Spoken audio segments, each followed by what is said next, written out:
Mirë se erdhe në botën ku askush nuk është i pafajshëm. Sekrete shqiptare, vendi ku rrëfimet më të thella, më të ndaluara dhe më të pathëna të shqiptarëve marrin zë.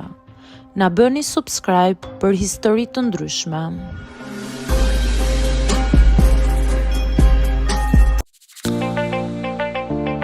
Jam 35 vjeçe dhe prej gati 20 vitesh jam me të njëjtin burr.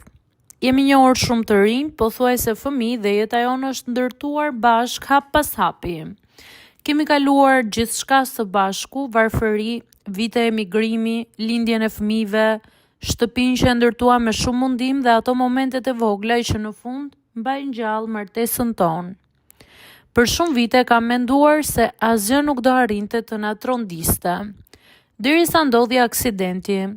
Kanë kaluar 3 vite, por ende kujtoja të telefonat sikur të ishte dje. Ishte mbrëmje vonë kur më telefonuan nga spitali. Burri im kishte bërë aksident me motor në dalje të qytetit. Më kujtohet që duart më dridheshin aq shumë sa me zimbaja telefonin. Kur shkova në spital dhe pash të shtrirë, nuk e njoha pothuajse fare. Ajo natë ka ndryshuar gjithçka.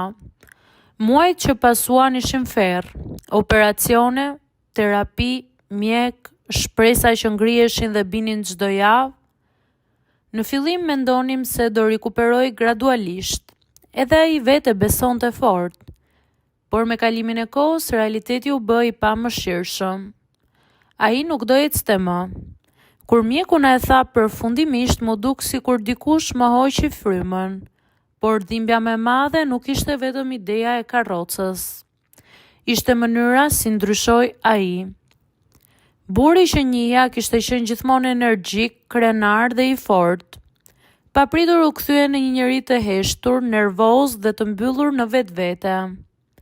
Kishte ditë që nuk fliste fare. Rinte me orë të tëra duke parë nga dritarja ose fiksonte televizorin pa e pasur mendjen aty. Ndërsa unë u bëra gjithçka për të. Grua, infermiere, shoqe, ndihmëse, kujdestare. Në fillim nuk më rëndonte. E bëja me zemër sepse e doja. Por me kalimin e kohës, lodhja filloi të më konsumonte edhe mua. Jeta jonë ndryshoi në çdo aspekt. Nuk dilnim më si më parë, nuk qeshnim më si më parë, madje edhe heshtja mes nesh ishte bërë ndryshe. Por pjesa për të cilën nuk flisnim kurrë ishte afërsia. Pas aksidentit gjithçka ndryshoi edhe në atë pjesë. Në fillim mendova se ishte çështje kohe, trauma, pasiguria. U mundoja të mos e rëndoja emocionalisht dhe nuk e hapja vetë atë temë. Por muajt kalonin, pastaj vitet, dhe ajo pjesë e martesës sonë pothuajse u zhduk krejt. Nuk ishte vetëm mungesë fizike. Ishte ndjenja që gradualisht po humbisja edhe si grua. Fillova të ndjesha më shumë si dikush që kujdesej për të sesa si partnerja e tij. Kjo gjë më vriste nga brenda. Shpesh ndjesha fajtore që e mendoja, sepse ai po vuante shumë më tepër se unë. Kishte humbur lirinë e tij, krenarin dhe jetën që njihte dikur. Kështu që heshtja, gjithmonë heshtja. Një natë, ndërsa po e ndihmoja të shtrihej në krevat, ai më pa për disa sekonda ndryshe nga zakonisht. Je shumë e lodhur, më tha me zë të ulët.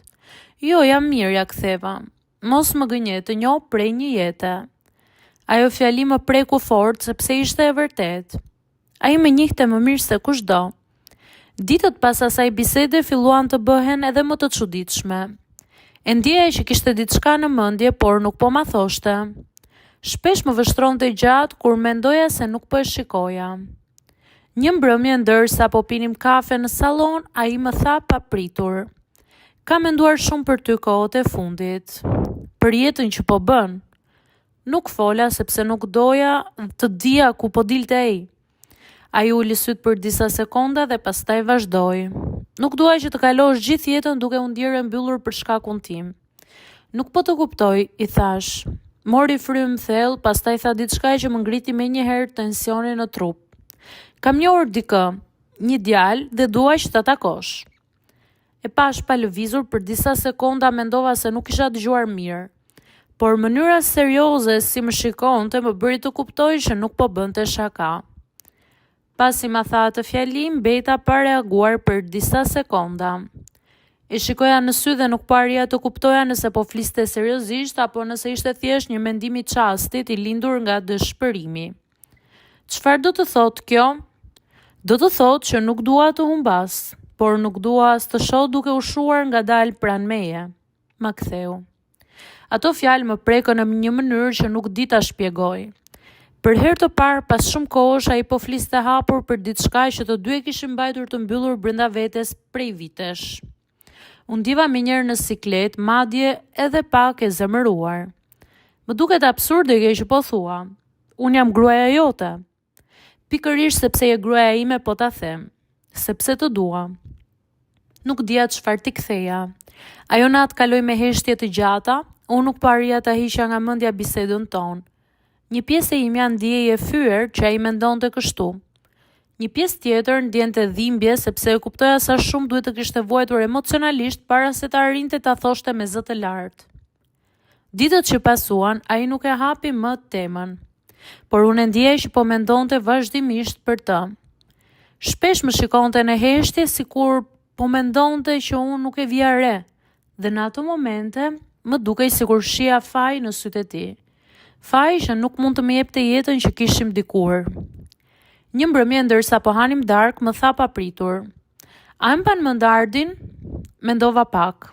Ardi kishte qenë një mik i largët i burrit tim prej vitesh. Në moshë rreth të 42, i divorcuar dhe shumë i qetë në sjellje.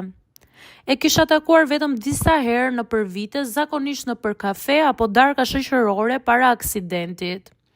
Po e mbaj mend, pse? Kam folur me të. Në momentin që e tha, ndjeva stomakun të më lidhej nyje. E pash drejt pa folur, ai mori frym thellë dhe vazhdoi. I tregova për ne, për mënyrën si po jetojmë. Mos u nxe, më tha, nuk i kam treguar detaje, vetëm duaj që të shoh të lumtur ty. Nuk po e besoja dot gjitha të bisedë. Një pjesë e imja donte të çojë dhe të largoj nga tavolina, por pjesa tjetër po dëgjonte. Thellë brenda vetes e dija që ai nuk po e bënte nga mungesa e dashurisë. Përkundrazi, po e bënte sepse më donte aq shumë sa kishte filluar të vinte nevojat e mia para krenarisë së tij. Kjo nuk është normale, i thash me një zë që më dridhej. Çfarë është normale për ne prej 3 vitesh? Më pyeti. Ajo fjali më la pa fjalë sepse kishte të drejtë. Asgjë në jetën tonë nuk ishte që normale që prej aksidentit. Ai më tregoi që Ardi kishte kaluar shpesh nga restoranti ku pinte kafe dhe se kishin folur gjatë kohët e fundit. Sipas tij, Ardi ishte njëri i respektueshëm, i qetë dhe mbi të gjitha dikush që nuk do ta lëndonte. Unë nuk po të shtyj të bësh asgjë, dua vetëm të mos ndihesh sikur jeta jote ka mbaruar bashkë me këmbët e mia, më tha. Nuk e di pse, por ato fjalë më bën të qaj. Jo sepse doja dikë tjetër, por sepse për herë të parë kuptova sa shumë vuante ai në heshtje. Ndoshta më shumë se ç'vuaja unë. Për disa ditë nuk folëm më për këtë temë, por unë nuk po arria ta hiqja nga mendja. Fillova të shikoja ndryshe gjithë vitet e fundit të jetës tonë. Mënyrën se ishim larguar emocionalisht, heshtjet tona dhe faktin që të dy po jetonim më shumë nga zakoni se sa nga lumturia. Një pasdite buri më tha me qetësi. Ardi do vi nesër për kafe. Pse? E pyeta. Dua që ta takosh ti pa siklet, pa fshehje. Të nesërmen gjithë ditës isha në ankth. Nuk dija si të sillesha, si ta shikoja apo si ta kuptoja gjithë të situatë pa zakon ku ndodhesha. Kur ra zilja e derës në mbrëmje, zemra po më rrihte fort. Hapa derën dhe pash Ardin përballë meje. I qetë, i veshur thjesht, me atë lloj shikimi që të bën të ndihesh menjëherë në siklet, sepse duket sikur kupton më shumë se sa duhet. Ai buzëqeshi lehtë dhe më tha, më vjen keq nëse kjo situatë duket e çuditshme. Në atë moment e kuptova që ajo që po fillonte mes nesh nuk do ishte as pak e thjeshtë. Ditët që pasuan ishin nga më të çuditshme të jetës time. Në fillim çdo gjë më dukej e gabuar, edhe vetë fakti që po rria përballë Ardit për të pirë kafe më krijonte një ndjenjë që nuk më largoi dot. Por ajo që më habiti më shumë ishte mënyra si sillej buri im.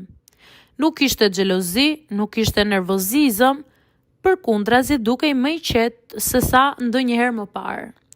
Fakti që më shikonte të buzëqesha përsëri, po i hiqte një barë të rënd nga shpirti. Ndërsa Ardi nuk u soll kurrë në mënyrë të papërshtatshme. Ai kuptonte situatën delikate ku ndodheshim dhe gjithmonë sillej me respekt ndaj meje dhe burrit tim. Dal nga dal fillova të dal ndonjëherë me të për kafe ose shëtitje të shkurtra. Ishin momente të thjeshta, por për mua kishin shumë peshë. Për herë të parë pas 3 vitesh po ndihesha sërish grua, dhe jo vetëm si kujdestarja e dikujt. Çuditërisht kjo nuk na largoi me burrin tim. Përkundrazi na afroi më shumë, sepse më në fund pushuam si jetuari me heshtje dhe dhimbje të fshehur. Filluam të flasim më hapur, të qeshim më shumë dhe të kuptojmë njëri tjetrin pa frikë. Një mbrëmje ndërsa po rinim bashkë në balkonin e shtëpisë, burri më pa dhe më tha: "E vetmja gjë që do doja ishte të mos të humbisja ty." Atë momente përqafova fort dhe kuptova diçka që nuk e kisha jetuar prej kohësh.